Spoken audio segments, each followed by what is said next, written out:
to investing in your clients and firm. Yield high results through engagement, enablement, and analytics.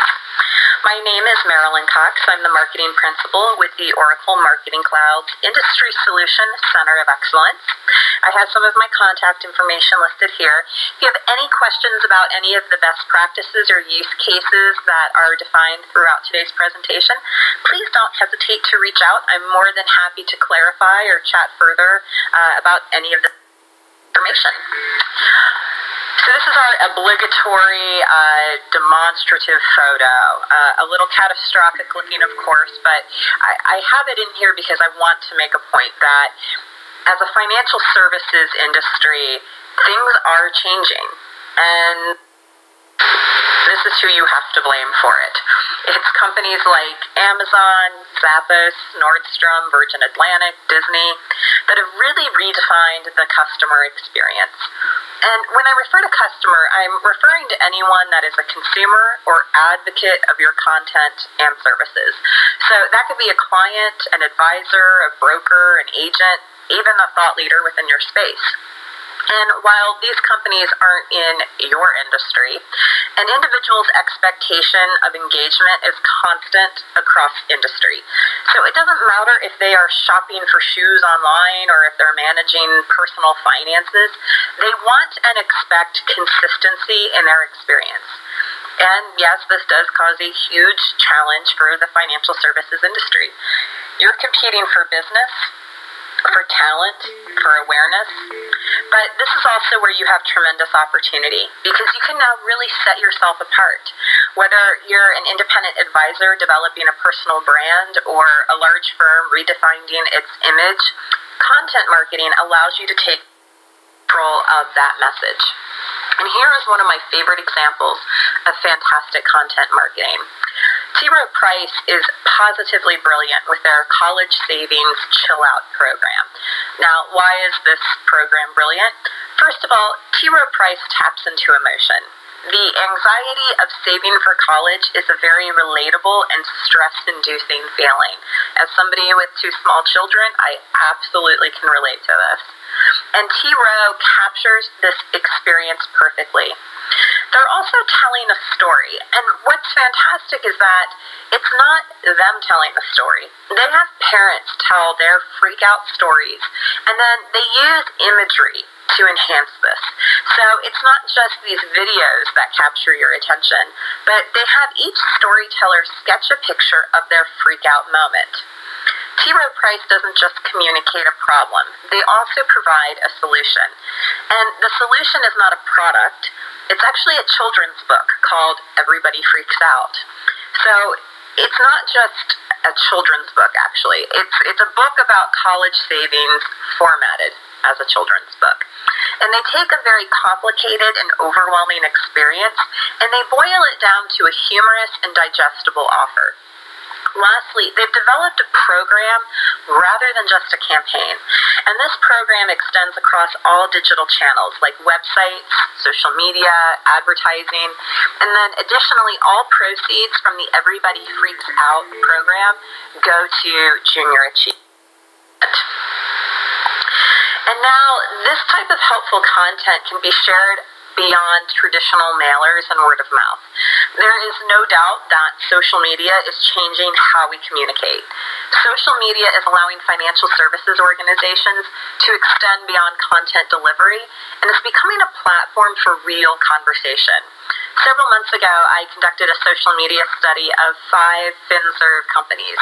And going into this, my hypothesis was that financial services would be laggard compared to other industries. But what I found is that I was wrong. FinServ companies are socially aware, and they're discovering new ways to converse. And I think a great example of this is New York Life. They focus on the human element of their social community. They post questions that garner an emotional response and drive the community to share positive and fond memories. And because many of these experiences are shared across communities, other social followers comment and like the status. It really drives positive interaction. In the 10 days that I actually observed New York Life's social program, I found that they gained over 6,000 new Facebook followers. So when it comes to social, don't just push content for consumption, ask for community input. Run polls, ask people to vote on scholarship or nonprofit donations. Get topical, and not just with current events, but find out what personally motivates your community and gets them excited and talking. Probably a no-brainer, but use images. People engage with photos. Make sure that you're relatable and relational. Don't be afraid to show the human side of your organization, and let your community know who the people are that they interface with and what those people are doing to contribute to the community as well as the business. Now, while social is a growing trend, it's important not to overlook the more tried and true communication channels as well. So email campaigns, delivering personalized one-to-one communications can be some of your most effective tools. Fifth Third Bank saw great success with this when driving trial interest of their new image processing solution. They launched a program to deliver these one-to-one communications to each contact, and they automated this program to incorporate multiple touches and channels in order to increase conversions. So they tied together emails, hypersites, forms, Pearl pages, direct mail, and an online resource center.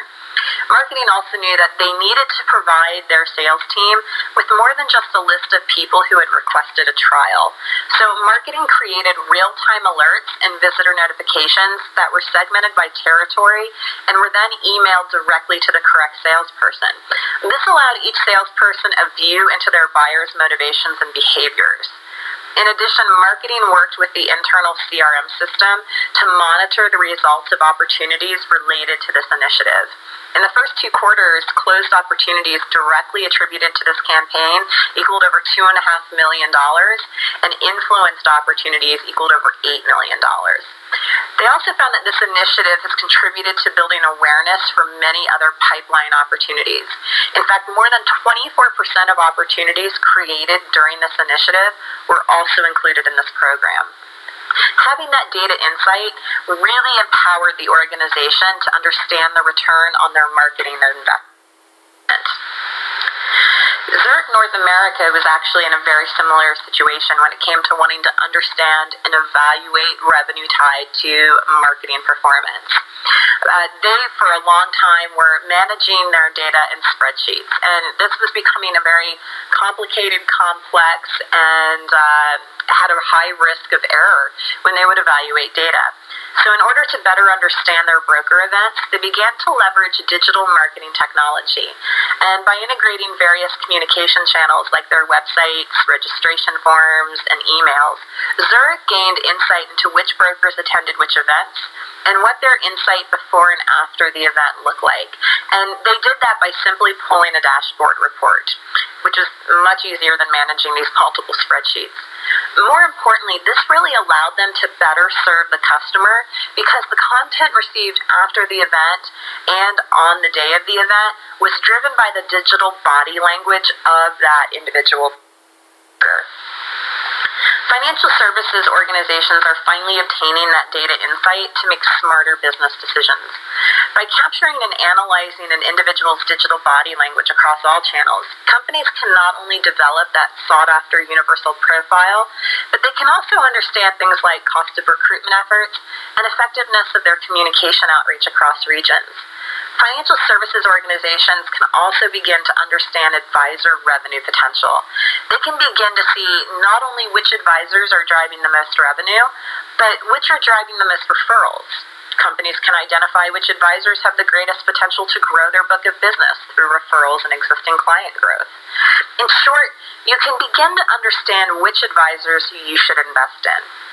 It's through the development of this strong content, the unification of digital channels, and that focus on data forensics that financial services companies can now grow their book of business, they can recruit and retain talent, and they can make those strategic business decisions based on fact and not just opinion.